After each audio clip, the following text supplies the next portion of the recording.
Bitcoin mining is often considered dirty, useless, and has been one of the most controversial topics of the last decade. When I think of this topic, all I can envision are huge mining facilities in the desert and rising graphic card prices.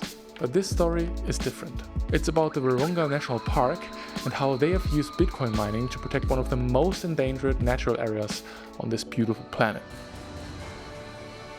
The Verunga National Park is located in the east of the Democratic Republic of Congo. It is incredibly rich in natural resources and home to over 200 types of mammals, including elephants, gorillas, and hippos. Its biodiversity is unmatched, with over 2,077 plant species, 264 tree species, and 230 plants that are endemic to the Alberton Rift. But as beautiful as it is, the poverty of the surrounding population, the ongoing civil war in Congo, and the dire security situation have left their serious marks. Over 5 million people live within a day's walk of the park, and they are mostly living in poverty. Because of its incredible natural richness in ecological resources, the park is home to 14 different militias, fighting for dominance in the area. The north and south of the park are controlled by two of the biggest militias that have a long history. And they don't really care about the preservation of the park. They exploit the natural resources for their own benefit and terrorize the local civilians by abducting, murdering, and extorting people for money. But the park is not fully lost yet, thanks to over 800 brave rangers of the Verunga National Park, who by the way already managed to conserve over 44 endangered species and take care of an area as big as 3,000 square miles, creating around about 11,000 jobs while doing so. The whole area is not in full control of militias yet. In fact, the 800 rangers of the Verunga Foundation are controlling most of the park. But it definitely is a hard task they have to bear, as the local population is also in desperate need of charcoal for their daily lives, which is mostly coming from illegal deforestation. There are multiple factors to the problem. It is very alarming, but all in all, over 70% of the population live in extreme poverty, earning less than $190 per day, mostly working for food and shelter to survive. The situation is dire. Since 1996, when the civil war in Congo first began, over 200 rangers have died while on duty protecting the park's resources. And it's all happening because everyone in Congo wants to have a piece of the cake. About 10 years ago, even Netflix made a film about Verunga, which was actually Oscar nominated. This brought the park significant publicity and subsequently a lot of funding. Historically, about 40% of the park's income has come from tourism. The Congolese government dedicates only about 1% of its total spending to the park. So tourism was going quite well, but good fortune rarely lasts forever. Starting in 2018, a series of unfortunate events pushed the park to the brink of bankruptcy. Local rebels began abducting more and more people, eventually kidnapping tourists and using them to extort ransom payments. It became too dangerous to continue, and the park had to shut down its tourism sector, losing almost all of its tourism income.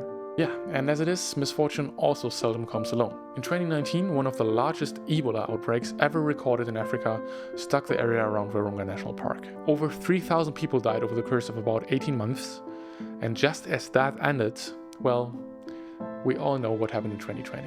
Just as the security situation was beginning to improve, COVID-19 hit, once again devastating the park's income from tourism. It was an incredibly tough time for the team at Verunga National Park, and it forced them to come up with something that would guarantee the park's survival. So Emmanuel de Merode, a Belgian anthropologist and a conservatist, started brainstorming. Verunga National Park has one key resource: flowing water.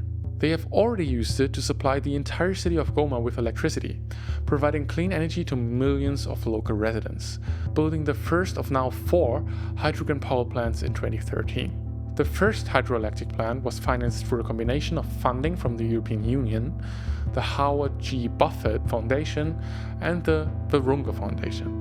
With the income low and the park on the brink of bankruptcy, Emmanuel de Merode had to propose a solution. Together with a French crypto investor, Sébastien Gruspillou, he proposed the following idea. The foundation will buy a large number of crypto miners, connect them to the hydroelectric power plant, and mine Bitcoin. Critics and supporters weren't sure if this is even possible because of the difficult environmental circumstances of the area.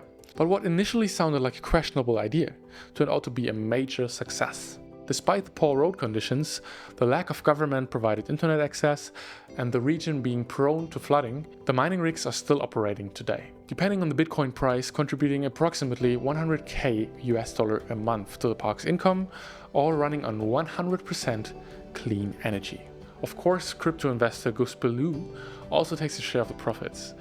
Of the 10 containers operating, 7 belong to Sebastian Gus Bellew, who only pays for the power from the plant.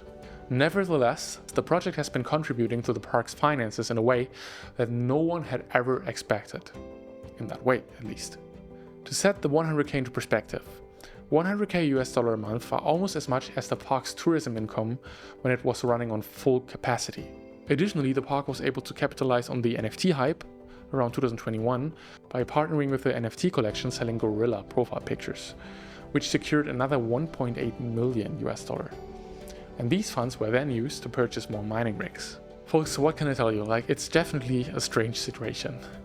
Bitcoin miners, often seen as symbols of wasted energy, are contributing to the protection of nature in a way that wouldn't be possible otherwise. It's kind of strange, to be honest. While one could argue that the energy from the power plant could be used for other purposes, Emmanuel de Merode has stated in various articles that they mostly use power overflow for the mining operations, and the miners are also recycled after the life cycle ends. In a recent article, I also read that they are now using the heat produced by the Bitcoin miners to dry cacao, while also financing projects that will bring the benefits of the power plant to local citizens. It's very rare, but it seems like one of those situations where everyone except perhaps the militias are benefiting. It's a win-win situation at this point. But one thing's for sure, the work that the Verunga Foundation is doing is undeniably important. Whether it's to preserve these awesome gorillas or developing the whole area into a big machine that can provide work for thousands of people that are currently living in poverty. Please, if you can, do me a favor. If you like the story, please consider 2 things. Firstly, you can follow the link in the video description to donate some money to the Verunga Foundation so they can keep up their work. Secondly, I would absolutely recommend subscribing to the YouTube channel that you can also find in the video description. And when you've done that, and you still have the willpower, and you like this video, you maybe also want to subscribe to this YouTube channel. At least if you want to stay up to date to Web3 related topics. On this channel we are trying to separate the utility from the bullshit and tell you guys some stories from the crypto space. So I feel like this was the most wonderful story that I ever had the pleasure to tell here. My name is Tom from WTF Web3. See you next time. Subscribe.